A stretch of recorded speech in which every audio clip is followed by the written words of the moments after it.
Glória a Deus. Então pegue a sua Bíblia, irmãos. E eu quero que, por favor, você abra no livro do Êxodo, no capítulo 33. Quero compartilhar com os irmãos algo que o Senhor ministrou no meu coração ainda na noite de ontem. A gente faz planos, mas a resposta certa ela vem do Senhor, amém? E aí o Senhor, Ele é que nos direciona. Êxodo capítulo 33, confesso que não era algo que eu iria ministrar hoje, mas ontem, antes de dormir, o Senhor acabou ministrando no nosso coração, e eu acho que tem a ver com aquilo que tem sido dito nesses dias aqui pelo presbitério dessa igreja, pelo pastor Leandro, né? Por todos nós aqui, em nome de Jesus. Êxodo 33, versículo 18, diz assim a palavra do Senhor. Então ele disse: rogo-te que me mostres a tua glória.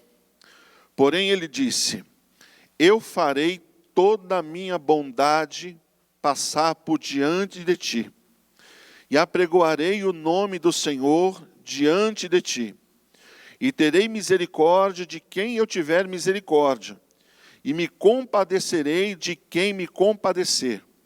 E disse mais: não poderás ver a minha face, porquanto homem nenhum verá a minha face e viverá. Disse mais o Senhor: eis aqui um lugar junto a mim, ali te porás sobre a rocha. E acontecerá que, quando a minha glória passar, te porei numa fenda da rocha, e te cobrirei com a minha mão, até que eu haja passado. E havendo eu tirado a minha mão, me verás pelas costas, mas a minha face não se verá. Amém? Senhor Deus e Pai, em nome de Jesus, continue nesta manhã, Deus, ministrando os nossos corações segundo aquilo que está no teu coração. Senhor, que toda resistência humana, que todo levante, Senhor Jesus, da parte do inimigo, que todo obstáculo, que toda dificuldade caia por terra e que o teu nome seja exaltado, Deus. Leva a tua palavra, Senhor, ao entendimento e à compreensão, que possamos ter ouvidos e coração dispostos, Senhor, a te ouvir e a te obedecer. Em nome de Jesus, amém e graças a Deus. Amém, irmãos? Amados, o contexto dessa passagem, Moisés ele estava no monte, e já fazia mais ou menos uns 40 dias que lá ele estava, tendo ali um particular com Deus, comunhão com o Senhor, e o Senhor estava trazendo ao entendimento revelações, grandes coisas ao entendimento e ao coração de Moisés.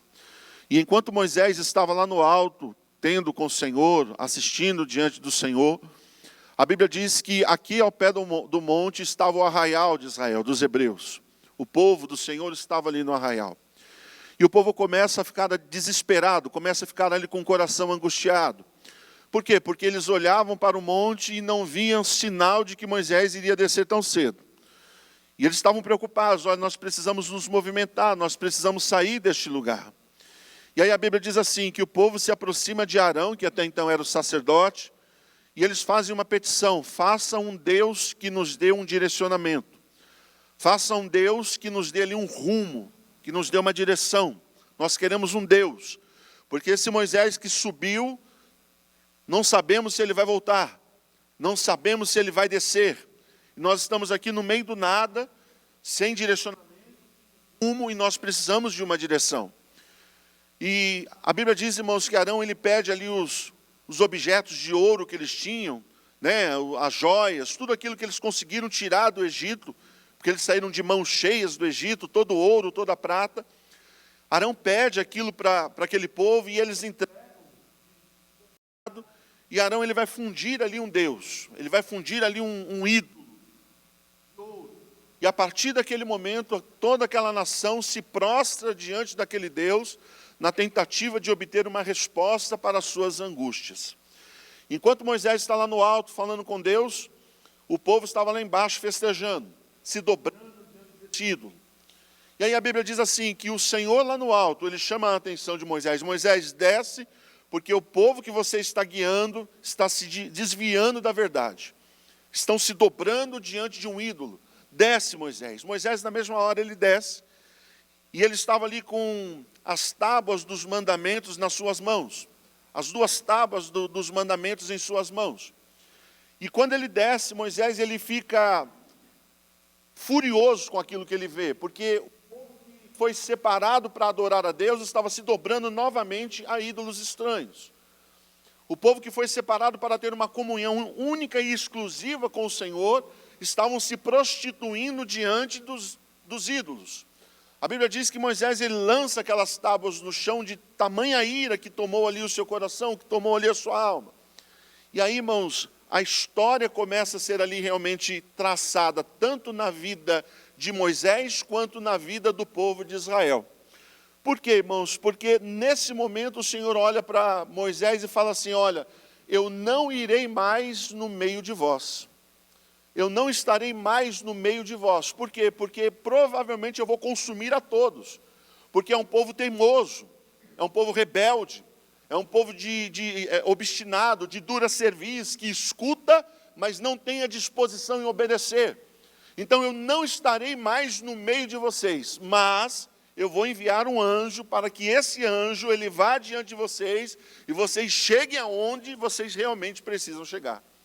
Essa notícia de que Deus não iria mais no meio do povo, Moisés ele trouxe aos ouvidos do povo. E aí o povo se entristece. O povo fica com o coração ali apertado, com o coração ali, aborrecido. Deus não vai mais no nosso meio. Só que enquanto o povo estava se entristecendo, Moisés ele não aceita aquela situação. E aí a palavra diz assim, que Moisés ele vai pegar a tenda do encontro, era uma tenda dele, que ele montava longe do arraial, longe da confusão, longe do balido das ovelhas, longe de todo o estardalhaço que aquele povo causava. E ali ele vai buscar a presença do Senhor. Ele vai buscar um direcionamento do Senhor. E ele fala assim, Senhor, se o Senhor não for conosco, então eu não quero arredar o meu pé deste lugar. Pode ser o anjo que o Senhor desejar enviar, pode ser o mais poderoso que tiver aí depois do Senhor no céu, que o Senhor deseja colocar diante dos nossos olhos, mas se não for o Senhor, eu não quero arredar o meu pé deste lugar. Eu quero o Senhor. Eu quero que o Senhor vá adiante de nós. Eu desejo que o Senhor vá adiante de nós. Por quê? Porque o Senhor nos escolheu. Foi o Senhor que nos separou. Foi o Senhor que nos deu um chamado, que nos deu realmente ali um rumo, que nos deu um prumo na nossa história e na nossa vida. E neste momento, Moisés ele vai fazer, irmãos, eu creio que o pedido mais ousado de toda a Bíblia Sagrada. E qual era o pedido? Eu preciso ver a tua glória. Senhor, mostra-me a tua glória. O Senhor vai adiante de nós, o Senhor não nos abandone, mas, Senhor, eu preciso ver a tua glória. E Moisés foi o único que agiu dessa forma, que agiu dessa maneira. Mostra-me, Senhor, a tua glória. E o que me chama a atenção nesse texto, irmãos, é a resposta de Deus para Moisés. A resposta que o Senhor traz aos ouvidos de Moisés, ao coração de Moisés. O Senhor olha para aquilo que Moisés está propondo para ele, para aquilo que Moisés está declarando sobre ele, mostra-me a tua glória. E o Senhor fala bem assim, olha, eu farei passar diante de ti, Moisés, a minha bondade. Moisés, ele fala de glória, Deus está falando de bondade. São duas coisas diferentes. Moisés, ele solicita, ele pede, ele clama pela glória, e o Senhor olha para ele e fala, olha, eu farei passar diante de ti a minha bondade. Você verá a minha bondade. E eu achei estranho isso, irmãos, quando eu comecei a meditar nesse texto. Por quê, irmãos? Preste bem atenção. Quando você olha Moisés, ele tendo aquele encontro na sarça ardente, ouvindo pela primeira vez a voz do Senhor, o Senhor se apresentando para ele, dizendo, eu sou o grande eu sou, você vai em meu nome falar com Faraó, você vai trazer libertação sobre o povo de Israel, sobre o jugo do Egito. Quando você olha para a escolha de Moisés, você percebe, irmãos, Moisés colocando alguns obstáculos para que ele pudesse cumprir aquilo que Deus queria.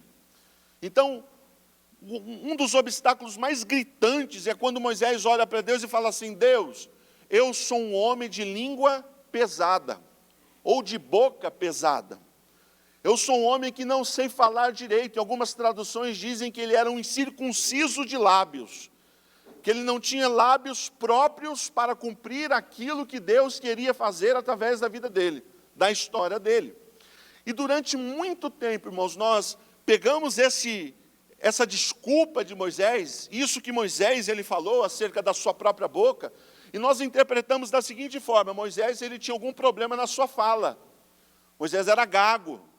Moisés ele tinha alguma dificuldade de pronunciar palavras. Moisés tinha algum problema para poder se comunicar com as pessoas. E por ele ter essa dificuldade na sua boca, alguma dificuldade na sua língua, ele não conseguiria cumprir aquilo que Deus tinha para a vida dele. Só que quando você olha, irmãos, para a vida de Moisés, você percebe, irmãos, que talvez o problema não fosse gagueira. Que talvez o problema não fosse, irmãos, com a sua língua, no falar, no jeito dele falar, no jeito dele se pronunciar. Quando Moisés ele olha para Deus, ele fala assim: Senhor, eu sou pesado de língua. Eu sou pesado nas minhas palavras. Eu creio que Moisés, irmãos, ele não estava falando de uma dificuldade física. Eu creio que Moisés não estava falando, irmãos, de um problema nos seus lábios. Eu tenho a língua presa. Eu sou gago para falar, como dizem alguns comentaristas bíblicos, né? Eu creio que Moisés, irmãos, ele estava falando algo acerca do seu próprio temperamento. Ele estava falando algo de como ele era.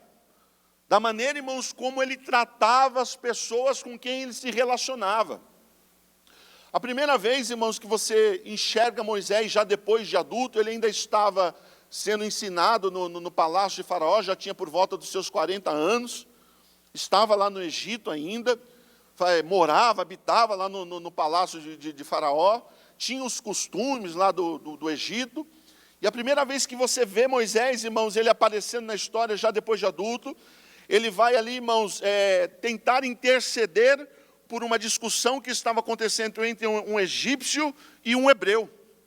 E ele entra ali naquela discussão e ele tenta, de alguma forma, ajudar aquilo que estava acontecendo. E a Bíblia diz, irmãos, que ao invés de ajudar, Moisés, irmãos, ele se levanta contra o egípcio e acaba assassinando o egípcio. Ele acaba matando o egípcio. Por quê? Porque ele vê o egípcio maltratando o hebreu. Então ele se levanta contra o egípcio, acaba por assassinar o egípcio e esconder o corpo do egípcio. E ele acha que ninguém tinha visto, ele acha que estava tudo bem, tudo ok, ninguém teve conhecimento da obra que ele havia realizado ali. Só que alguém vê aquilo que ele havia feito, leva a notícia até Faraó, e Faraó agora se levanta para perseguir a Moisés. Então você vê Moisés se levantando, irmãos, para acabar com a vida de uma pessoa, para tirar a vida de uma pessoa. Moisés não era uma pessoa muito calma. O temperamento de Moisés, irmãos, não era de uma pessoa muito controlada. Depois que Moisés ele mata o egípcio, ele foge, ele vai para um lugar chamado Midian, e a Bíblia diz que ele vai se assentar ali num poço. Ele se assenta naquele poço. E aí diz assim a palavra que algumas pastoras de ovelhas, mais ou menos 7 mulheres, filhas de um sacerdote chamado Jetro, estão ali cuidando das ovelhas, e elas levam essas ovelhas para tomar água naquele poço. Só que enquanto elas estão dando água para as ovelhas, vem um outro grupo de pastores, homens, e se levantam contra essas mulheres. Eles se levantam contra essas mulheres na tentativa de impedi-las de dar ali água para suas ovelhas, ou tentar passar na frente. E aí a Bíblia diz assim, que Moisés estava ali. E ele olha para aquilo que está acontecendo, e ele se levanta para enfrentar o quê? Aqueles pastores que estão se levantando contra as mulheres. Moisés estava só, não tinha ninguém com ele. Mas havia ali, irmãos, alguns pastores, e mesmo assim ele não temeu. Mesmo assim, ele não teve temor no seu coração. Falou: estou em menor número. Eu vou me levantar e vou enfrentar esses pastores, e eles não farão mal para essas mulheres. E assim aconteceu. E ele coloca esses pastores para fugir. As mulheres conseguem dar alimento, água para o seu rebanho, voltam para casa, olha, aconteceu alguma coisa lá, e os pastores vieram contra as nossas vidas, e um homem se levantou para nos defender. Traga esse homem até nós. Jetro, naquele dia, ele abre as portas da sua casa para receber a Moisés. E ali ele conhece a sua esposa, Zípora, e a história de Moisés continua a partir daquele momento. Então você percebe Moisés matando uma pessoa, você percebe Moisés, irmão, se levantando para brigar ali com um grupo de homens, Em outras passagens da Bíblia, você percebe Moisés, irmãos, tendo ali uma atitude que não era muito calma. Até nesse texto mesmo, irmãos, onde Moisés ele desce do monte com as tábuas, a Bíblia diz que ele quebra as tábuas.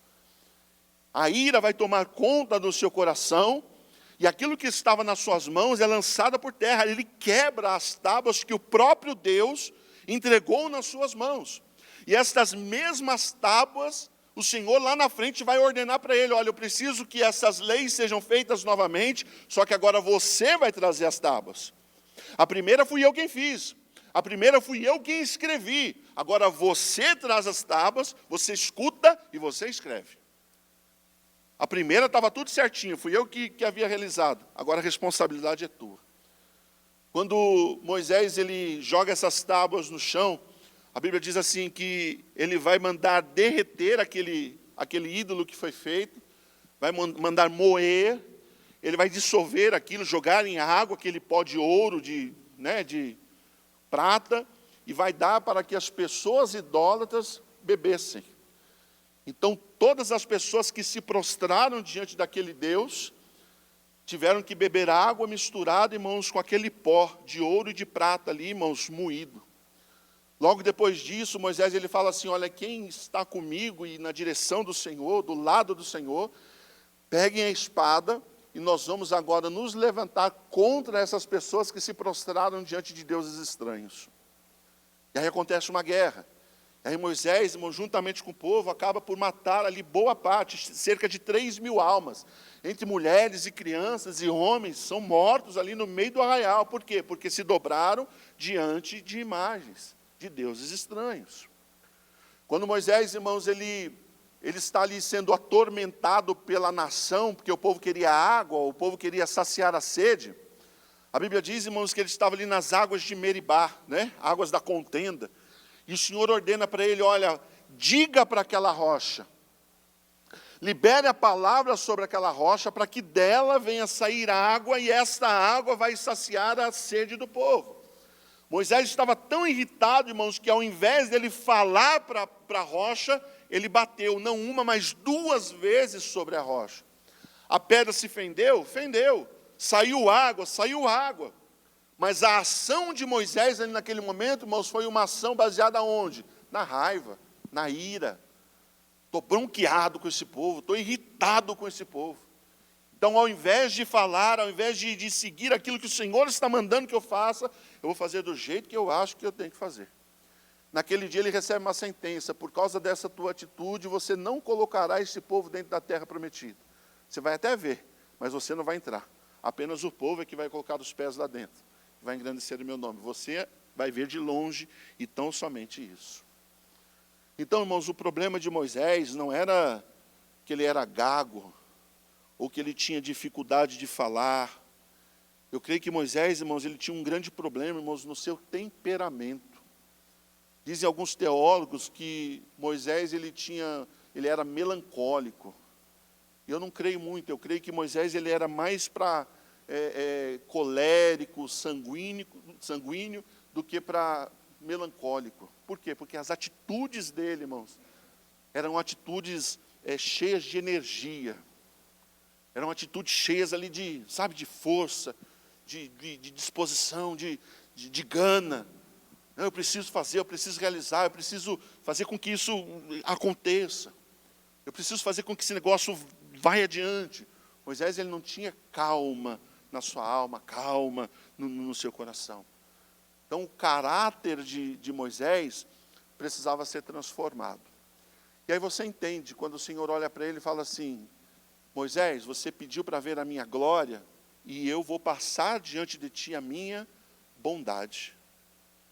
Ao invés de passar diante dos seus olhos o meu poder, ao invés de passar diante dos seus olhos tudo aquilo que eu posso fazer, tudo aquilo que eu sou, tudo aquilo que enche os olhos, que enche o coração, eu vou passar diante de você a minha bondade. E sabe, amados, que Moisés ele é transformado. Moisés ele sofre ali uma transformação naquele dia. O Senhor olha para ele e fala assim: olha, junto a mim aqui tem uma rocha, uma penha. E nessa rocha eu vou esconder a tua vida. Eu vou colocar você nesta rocha e passará diante de ti a minha glória, a minha presença. Você não vai ver de frente. E depois que eu passar, eu vou tirar as minhas mãos e aí você vai poder me enxergar pelas costas. Mas você não vai conseguir ver verdadeiramente aquilo que representa a minha glória, aquilo que realmente eu sou. Irmãos, olha o que diz em Números. Adianta as páginas da tua Bíblia aí. Você está em Êxodo, passa Levítico, aí você encontra o livro de Números. Números capítulo 12.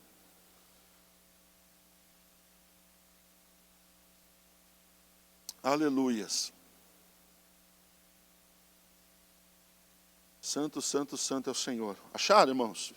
Versículo 1 diz assim, olha. E falaram Miriam e Arão contra Moisés, por causa de uma mulher cuxita ou etíope, que ele tomara, porquanto tinham tomado uma mulher etíope.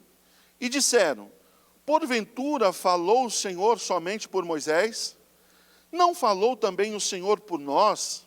E o Senhor ouviu. Olha para cá. O texto está dizendo, irmãos, que Moisés ele toma uma mulher etíope, perdão. E isso causa ali, irmãos, um aborrecimento no coração dos irmãos dele. Miriam e Arão. E ali, irmãos, eles ficam irados com aquilo que estava acontecendo. E eles começam, então, a criar ali alguns problemas. Olha, Deus falou só através da boca de Moisés? Ou Deus também usou a nossa vida? Deus falou só através da boca desse homem? Ou nós também fomos instrumentos do Senhor? E começam ali a fermentar contra a história de Moisés. E talvez, irmãos, se fosse em um outro episódio, talvez Moisés teria se levantado, irmãos, para tirar satisfação. Talvez Moisés teria colocado o dedo em rixe na face ali dos seus irmãos, falado, viu, o que está acontecendo? Por que é que vocês estão se levantando contra a minha vida? Qual é o problema de vocês contra a minha vida? Vocês estão falando mal, dizendo que vocês também foram usados, que eu não fui usado, ou que eu não fui um instrumento, e que vocês também podem ser. O que está acontecendo? Mas aí a Bíblia diz assim no versículo 3, era o varão Moisés muito manso, mais do que todos os homens que haviam sobre a terra. E era Moisés um homem muito manso, mais do que todos os homens que haviam sobre a terra. Aqui a Bíblia está dizendo que Moisés era manso. E ele era mais manso do que todos os homens que haviam ali naquele momento, sobre a terra. Então houve aqui na história, irmãos, de Moisés, uma mudança. Houve aqui na história, irmãos, de Moisés, irmãos, uma transformação. Poderia ali Miriam, o seu irmão se levantar contra a sua vida, não importava mais. Por quê? Porque ele sofreu algo, irmãos, da parte do Senhor. Ele foi tocado, irmãos, na sua identidade, por aquilo que o Senhor estava fazendo, por aquilo que o Senhor estava realizando. Então, Moisés, você quer ver a minha glória? Ok, mas eu vou passar diante de ti, Moisés, a minha bondade. Irmãos, nós precisamos entender algo. Deus não nos escolhe, irmãos, para fazer algo sem antes Ele transformar a minha vida e a tua vida. Deus não nos separa, irmãos, para realizar algo sem antes tocar, irmãos, no meu interior e no teu interior. Deus queria fazer algo através da vida de Moisés? Sim. Porém, antes de qualquer coisa, Deus precisava realizar algo na vida de Moisés. Na história de Moisés. Moisés precisava ser transformado. Ele precisava ser ali tocado, irmãos, por aquilo que o Senhor queria realizar, queria fazer. E uma vez transformado no seu interior, a partir daí então, nós podemos começar a realizar algo na parte externa. Sem transformação interna, sem transformação interior, sem transformação, irmãos, no nosso âmago, não existe condição, irmãos, de se cumprir aquilo que o Senhor tem declarado e determinado para as nossas vidas e para a nossa história. Sem o Senhor agir, irmãos, lá no nosso âmago, irmãos, não há condição. Amados, em Deuteronômio capítulo 34, a Bíblia diz assim, que o Senhor ordena Moisés a ir para um monte chamado Monte Nebo, se não me falha a memória. E aí a Bíblia diz assim, que Moisés ele sobe nesse monte, e o Senhor fala para ele, dá uma olhada em toda a terra. Essa é a terra que eu prometi para o povo. Essa é a terra que eu prometi para a nação. Dá uma olhada, como ela é vasta. Vai até onde os teus olhos conseguirem enxergar. Contempla. Essa é a terra que o povo vai herdar, mas você não. Você não vai colocar os teus pés nessa terra. E é interessante, irmãos, porque Moisés ele olha para aquilo e ele não murmura. Ele não olha para Deus e fala assim, poxa, Senhor, bem que, o Senhor podia dar um jeitinho aí, e eu poderia adentrar nessa terra, o Senhor é tão tremendo, o Senhor é um Deus de amor, um Deus de graça, de misericórdia. Moisés ele não entra, irmãos, tentando discutir com Deus. Você não vai enxergar no texto Moisés pleiteando com o Senhor, irmãos, a sua entrada naquele momento. Por quê? Porque ele entende o que vem da parte do Senhor. A sua alma já estava tratada por Deus, o seu interior já estava moldado pelo Senhor. Então, se no começo ele era uma pessoa ali, irmãos, onde ele metia os pés pelas mãos, agora ele já tinha sofrido aquela transformação. Então pode me mostrar, Senhor, eu entendo, estou vendo, eu lamento pelo meu erro, eu lamento pela minha falha, mas eu entendo e eu aceito aquilo que está vindo da tua vida, da tua parte, para a minha história, para o meu coração. E aqui eu aquieto a minha alma, louvo a Deus, glorifico a Deus e vamos seguir adiante. Então, mesmo sem entrar na terra prometida, Moisés ele não murmura, Moisés ele não reclama. Irmãos, entenda algo, quando Deus se mostra, Ele nos mostra. E quando o Senhor nos mostra, então nós entendemos o quanto do Senhor falta em nós. Vou repetir. Quando Deus ele resolve se mostrar às nossas vidas, então esse mesmo Deus, irmãos, que se mostrou às nossas vidas, tem o poder, irmãos, de trazer à tona quem verdadeiramente nós somos. Quem realmente eu e você somos diante dos olhos dele. Porque nós fazemos uma imagem de nós mesmos. Nós temos uma imagem de nós mesmos. Eu tenho uma imagem de mim, você tem uma imagem de você. Nós todos temos uma imagem, irmãos, e 99,9%, irmãos, completamente errada. Completamente deturpada daquilo que realmente o Senhor vê em nós, daquilo que o Senhor enxerga em nós. Então, todas as vezes que o Senhor se mostra, Ele nos mostra. E quando Ele nos mostra, então nós enxergamos, irmãos, o quanto falta dEle em nós. O quanto estou precisando dEle ainda na minha história, na minha vida. Lembra de Pedro, acho que Lucas 5, quando Jesus ele se apresenta ali na pesca maravilhosa? E Pedro passou a noite toda pescando, ele volta desanimado, Jesus ele entra no barco, prega para a multidão que está ali à beira da praia. E ele dá uma ordem, Pedro, olha, faz-te ao mar alto, volta para o mar alto. Pedro vai. Jesus fala, olha, lance agora as redes. Senhor, passei a noite toda pescando e não peguei nada. Mas porque o Senhor manda, eu vou lançar as redes. E aí ele lança a rede. E quando ele lança a rede, irmãos, ele começa a puxar, a rede está o quê? Repleta de peixes. E tinha tantos peixes, que foi necessário chamar outro barco. Olha, venham ajudar, porque senão o meu barco vai afundar.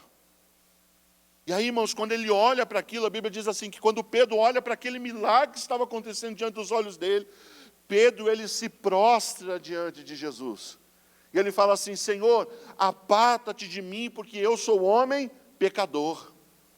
Então, aquilo que Jesus estava fazendo diante dos olhos de Pedro, aquilo que Jesus estava operando diante dos olhos de Pedro, irmãos, trouxe para Pedro, irmãos, a consciência do quê? Do que ele verdadeiramente era. Então, quando Deus ele se mostra a minha vida, irmãos, Ele mostra verdadeiramente quem eu sou. E quando Ele me mostra quem eu sou, eu entendo, irmãos, o quanto falta dEle na minha vida e na minha história. Meio complicado de entender, pastor, mas é isso aí. Quando Deus se mostra, Ele nos mostra. E quando Ele nos mostra, nós entendemos, irmãos, o quanto falta dEle na nossa história e na nossa caminhada. Pedro, por que você quer que eu me aparte de você? Porque eu estou vendo tudo aquilo que o Senhor está fazendo. E quando eu olho para tudo aquilo que o Senhor está fazendo, eu entendo o quão pecador eu sou, o quão transgressor eu sou, o quão falho eu sou diante da sua perfeição, diante daquilo que o Senhor está realizando, diante daquilo que o Senhor está fazendo. Sabe, irmãos, nós precisamos permitir que o Senhor, Ele opere em nosso interior.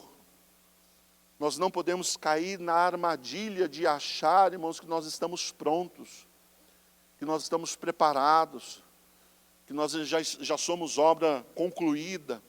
A única obra concluída, irmãos, foi a obra que Jesus ele fez na cruz do Calvário. Agora nós estamos num processo de construção. Todos os dias o Senhor ele precisa construir algo na minha vida.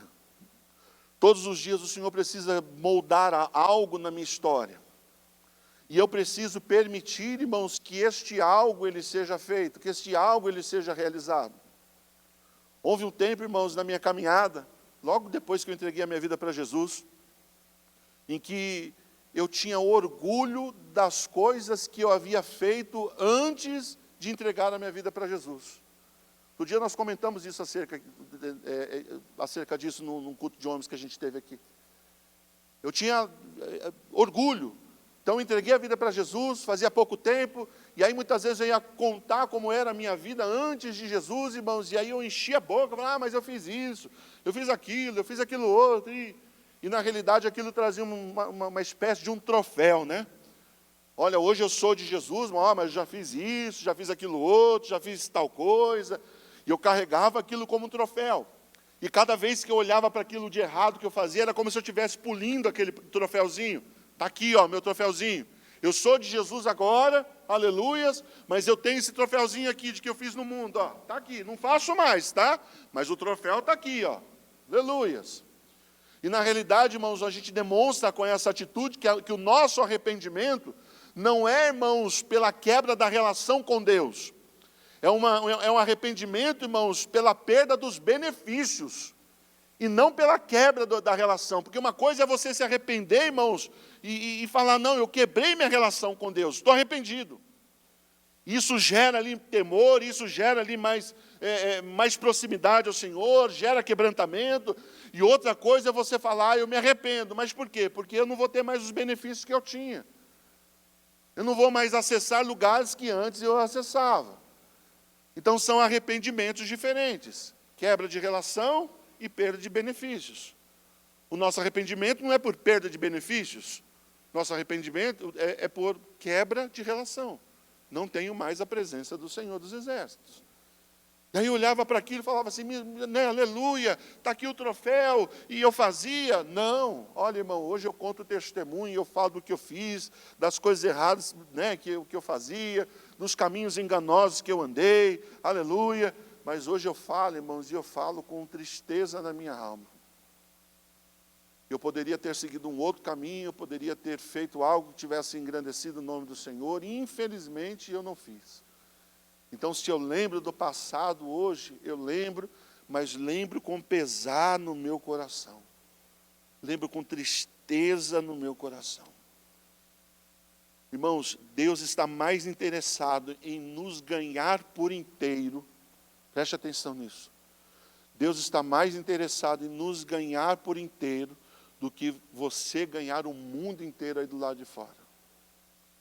Você pode se levantar e falar, eu vou ganhar o mundo inteiro. Deus está mais interessado em ganhar a mim e a você 100%.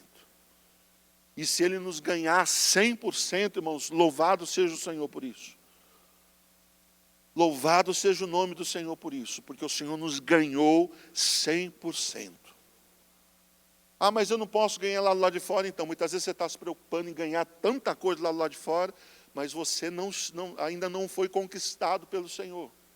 Você ainda é uma terra, irmãos, que precisa ser conquistada pelo Senhor.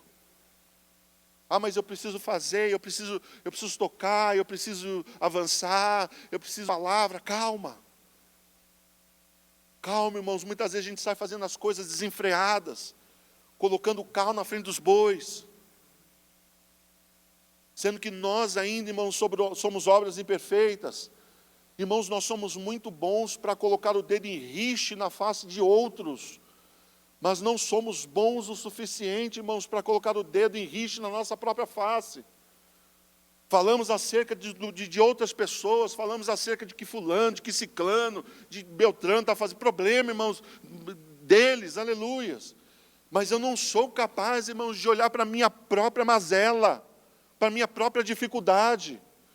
E o desafio do Evangelho, irmãos, é colocar você contra você mesmo, diante de você mesmo. O Evangelho, irmãos, é colocar você diante de você mesmo. E olhar para a tua própria vida, é me colocar diante de mim mesmo. A Bíblia diz, amados, que certa vez Jesus, ele encontra um homem que era cego. E o Senhor Jesus, ele vai cuspir no chão, né? E aí ele faz lodo com aquela saliva. E aí ele pega aquele lodo e ele passa no rosto daquele cego. Eu creio, irmãos, que aquele cego não tinha o globo ocular. Eu creio que era apenas o vazio dos olhos. Talvez por isso o Senhor Jesus jogou saliva, cuspiu ele no chão, pegou barro e passou no rosto daquele homem. E aí o Senhor Jesus fala assim para ele, olha, vai e lava-te no tanque de Siloé. E aí o homem já era cego, né? Já era ali uma minoria. Já era ali julgado, apontado por todos. Agora, além de cego, ele estava andando pela rua, irmãos, com a cara cheia de lama, cheia de barro, e perguntando, olha, eu preciso chegar no tanque de Siloé, eu preciso ir ao tanque de Siloé. E aí ele vai no tanque de Siloé, e a Bíblia diz, irmãos, que ele se aproxima do tanque, ele pega as águas, e ele começa a lavar o rosto. E quando ele começa a lavar o rosto, ele tira todo aquele barro. E a partir daquele momento, ele enxerga. E aí a pergunta que eu te faço, irmãos, qual foi a primeira coisa que ele enxergou? Qual foi a primeira coisa que aquele cego, irmãos, ele viu naquele dia? Ele mesmo. No reflexo das águas. Estou vendo o meu próprio rosto. Estou vendo a minha própria face. E essa, irmãos, é o cerne no Evangelho, é o centro do Evangelho. Olharmos, irmãos, para nós mesmos. E enxergarmos em nós, irmãos, o quanto falta de Deus em nossas vidas. O quanto falta do Senhor, irmãos, em nossa caminhada. É olhar para a minha própria vida e entender, Senhor, olha, eu preciso ser tocado, eu preciso ser transformado. O processo, irmãos, é colocar você diante de você mesmo. É colocar a mim diante de eu mesmo. É colocar você diante da sua própria história, você diante da sua própria vida. Irmãos, João 12, a Bíblia diz assim, amados, que Jesus foi convidado para um banquete, logo depois de ter ressuscitado Lázaro. E aí a Bíblia diz que lá no meio do banquete veio Maria, irmã de Marta, se aproxima de Jesus, joga ali uma oferta aos pés dele, um vaso de alabastro, começa ali a derramar aquele perfume, e aquilo causa indignação ao coração de quem? De um dos discípulos. Quem? Judas. Porque ele olha para aquilo que estava sendo feito aos pés de Jesus e ele diz assim, olha, isso que você está fazendo aí é um desperdício, porque este unguento poderia ter sido vendido por 300 dinheiro. O salário de um ano inteiro poderia ter sido ganho com a venda desse produto aí. E aí a Bíblia diz assim, que Judas falava aquilo, não porque se preocupava com os mais necessitados, mas porque era ladrão. E ele tinha a bolsa onde eram colocadas as ofertas. E ele metia a mão na bolsa e se apropriava daquilo, irmãos, que era colocado. Então Judas, ele era o tesoureiro do grupo de Jesus. E aí eu te faço uma pergunta, será que Jesus não sabia? Será que Jesus, irmãos, não tinha o entendimento de que Judas, irmãos, ele metia a mão na bolsa e se apropriava indevidamente daquilo que era colocado? Talvez, irmãos, a pessoa mais indicada para o cargo de tesoureiro fosse Mateus. Ele era cobrador de impostos, já estava acostumado a mexer com dinheiro. Já estava acostumado a mexer ali, a administrar, a fazer as coisas corretamente. Ele já sabia como funcionava. Olha, senhor, deixa comigo. Era cobrador de impostos. Eu sei muito bem quanto é 1 mais 1 aqui. eu sei fazer as contas corretas aqui, eu sei separar muito bem. Mas aí o Senhor Jesus vai e pega quem? Coloca Judas para ser o tesoureiro da equipe. Por quê, irmãos? Porque é o Senhor colocando você diante de você mesmo. Eu acredito, irmãos, que Judas talvez tenha sido o discípulo onde Jesus ele mais investiu, pastor. Eu acredito que Jesus investiu pesado sobre a vida de Judas, para que ele pudesse, irmãos, sair daquele lugar, para que ele pudesse deixar aquele lugar, irmãos. Jesus constantemente colocava Judas, irmãos, diante dele mesmo.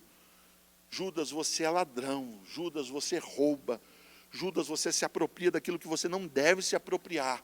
Mas é aí que você vai ficar, sendo constrangido todos os momentos, sendo constrangido em cada atitude sua, em cada posicionamento errado seu. É aí que você vai permanecer, sendo confrontado a cada instante. Moisés, você quer ver minha glória? Quero, mas antes eu vou passar diante de ti a minha bondade. Por quê, Moisés? Porque você precisa ser transformado no seu ser. Você precisa ser transformado no seu íntimo, no seu interior.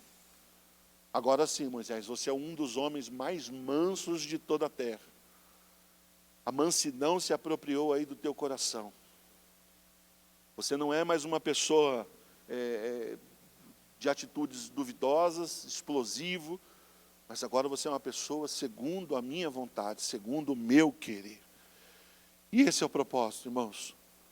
O Senhor, irmãos, Ele não nos trouxe aqui, ou Ele não nos traz aqui, irmãos, simplesmente para que a gente ouça uma palavra, e a gente fala, a semana vai ser uma semana vitoriosa, a semana vai ser uma bênção, não. O Senhor nos ajunta, irmãos, e Ele libera a palavra sobre as nossas vidas, para que haja mudança, para que haja transformação.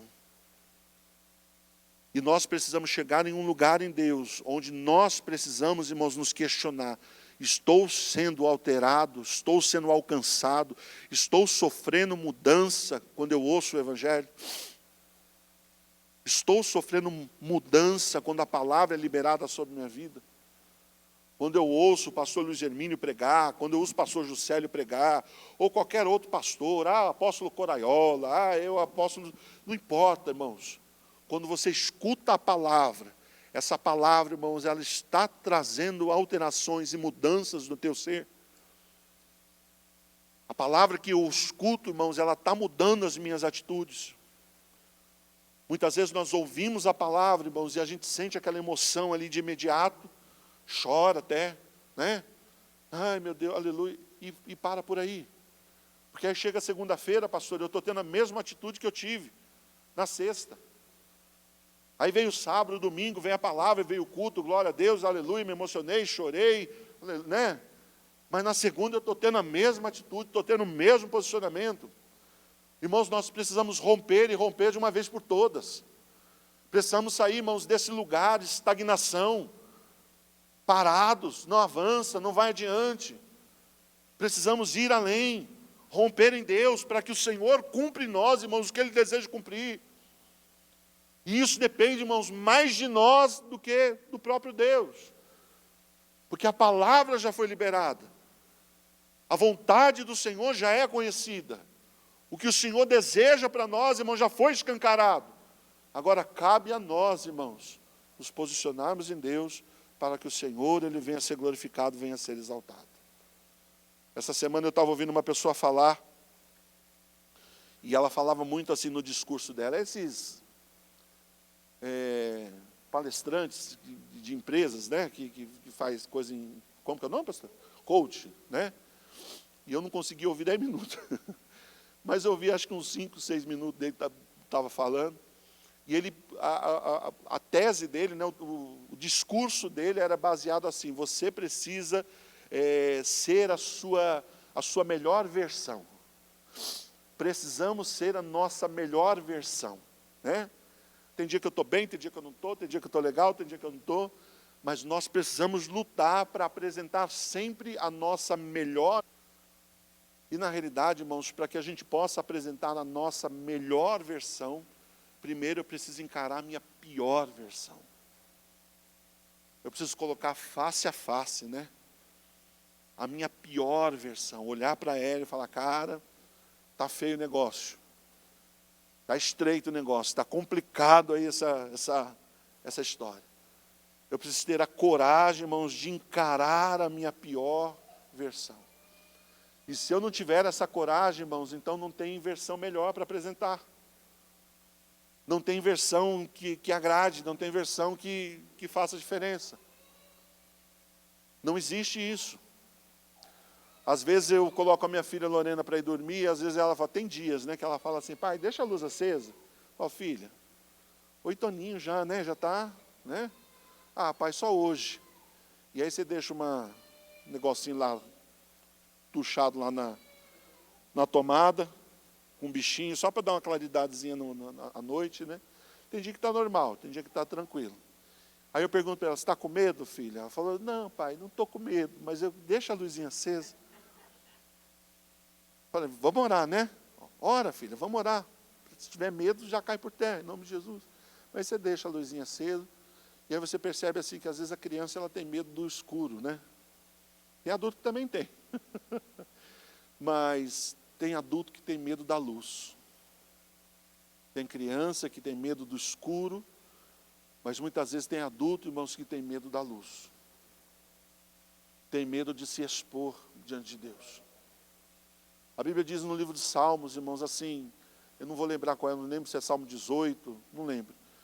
Mas diz assim, olha, quão sincero te mostrarás sincero. Quem é sincero aqui? Tem alguém que é sincero? Eu sou sincero, pastor. Quando convém, né, irmãos? Quando convém, nós somos. Não, eu sou sincero. Então você ganha o presente de alguém que você ama muito, e aí você abre o presente, não é nada que você goste, não é nada que... Ah, obrigado, amor. Obrigado, querido. Ai, que lindo esse presente. Sua sinceridade já caiu por terra ali mesmo. É um exemplo bem simples, né? Então nós não somos sinceros, mas quem é sincero? O Senhor é sincero. O que Ele tiver que falar na sua face, Ele vai falar. O que o Senhor tiver que falar ao meu coração, Ele vai falar. O que o Senhor tiver que ministrar à igreja, Ele vai ministrar. Independente, irmãos, do que é, se é pesado, se não é, se vai, né? O Senhor, Ele vai ministrar as nossas vidas. Com o sincero te mostrarás sincero. Então, diante de Deus, irmãos, nós precisamos chegar e falar, Senhor, eu preciso ser mudado. Senhor, eu preciso ser tocado. Eu preciso ser alcançado pelo Teu amor, pela Tua graça, pela Tua transformação. Muda a minha vida, Senhor. Irmãos, a dor de não mudar é pior do que a dor, irmãos, de permanecer da mesma forma. A dor da não mudança é pior do que a dor de que você permanecer do mesmo jeito e da mesma forma. E o Senhor nos chama a isso, a uma transformação. Agora, cabe a nós essa mudança, cabe a nós essa atitude. Senhor, eu quero, eu preciso, e eu vou me esforçar para isso. Eu vou me esforçar para a mudança.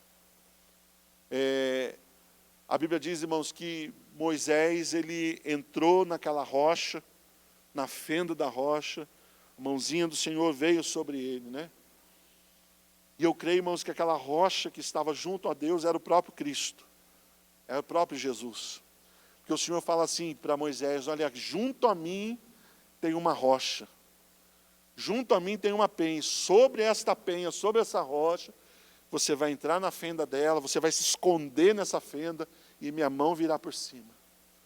E eu creio que ali o Senhor estava guardando Moisés em Jesus. E aí você olha no Novo Testamento, irmão, o Senhor Jesus subindo o monte com Pedro, Tiago e João.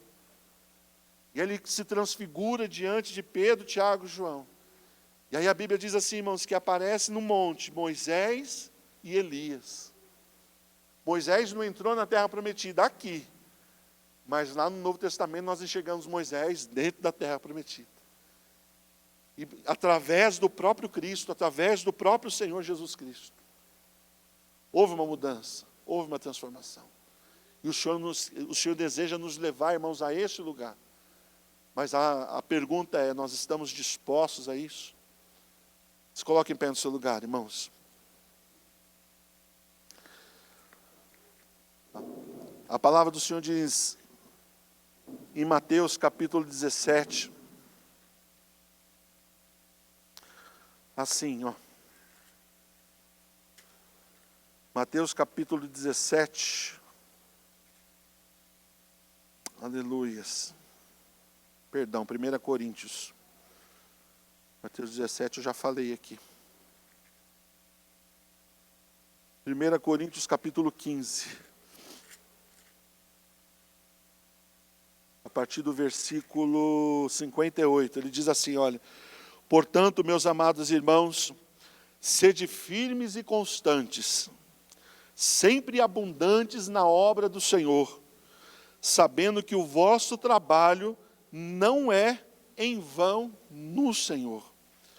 E às vezes, irmãos, a gente olhava para esse versículo, né, olha, sede constantes, sede firmes, não pare, não desanime, porque a vossa obra, ela não é em vão no Senhor. A gente olhava para esse versículo e a gente falava assim, existe algo que um dia vai nos beneficiar.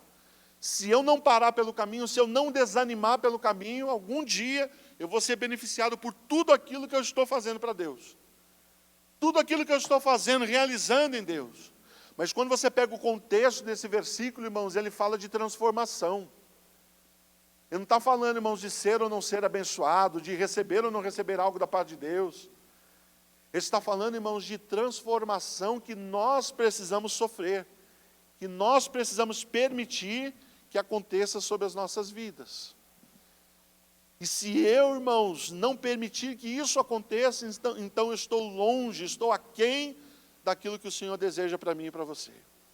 Portanto, meus irmãos, sede firmes e constantes, sede sempre abundantes no Senhor, sabendo que o vosso trabalho, o vosso esforço, que esforço de enfrentar mudança todos os dias, de enfrentar transformações todos os dias, de enfrentar, irmãos, coisas que venham realmente moldar o nosso coração todos os dias, de enfrentar ali, né, o mundo muitas vezes coloca coisas ao nosso redor e ele quer que a gente pare, que a gente estacione, mas o Evangelho está dizendo, filho, seja transformado, permita que o meu Espírito molde, transforme a tua história, molde a tua vida.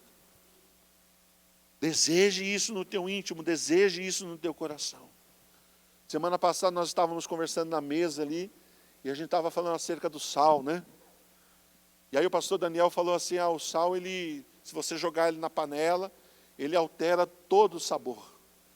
Você colocou o sal dentro da panela, pode ser um panelão cheio d'água, e você coloca ali uma colherinha de sal, ele vai alterar ali o sabor da água que está ali, dentro daquela panela. E ele estava se referindo, irmãos, àquela passagem que diz que nós somos o sal da terra. E é verdade. Nós somos chamados também para alterar situações, para alterar ali circunstâncias. Mas eu também creio, irmãos, que o sal, ele tem uma função muito importante, é de preservar. E nós fomos chamados para preservar aquilo que o mundo está tentando deturpar. Nós fomos chamados, irmãos, para preservar. Então, se o mundo diz que é normal, irmãos, um jovem com 12, 13 anos ter relação sexual, nós cristãos fomos chamados, irmãos, para preservar e dizer que vale a pena ele se guardar até o dia do casamento. Se o mundo está dizendo, irmãos, que o aborto pode ser legalizado, nós cristãos acreditamos, irmãos, que a partir do momento que tem uma semente no ventre da mulher, ali, irmãos, já é a mão do Senhor operando sobre aquela criança e ela tem o direito de ir até o fim. Se o mundo prega, irmãos, acerca de homossexualismo, acerca de tantas polêmicas aí do lado de fora, irmãos, nós ainda preferimos ficar com a verdade. Nós somos chamados para preservar a verdade.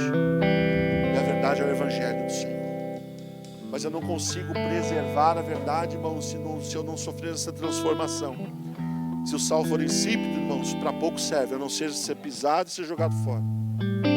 Eu preciso sofrer a transformação. Sofra a transformação. Permita que o Espírito Santo te toque, ministre o teu coração, ministre a tua vida.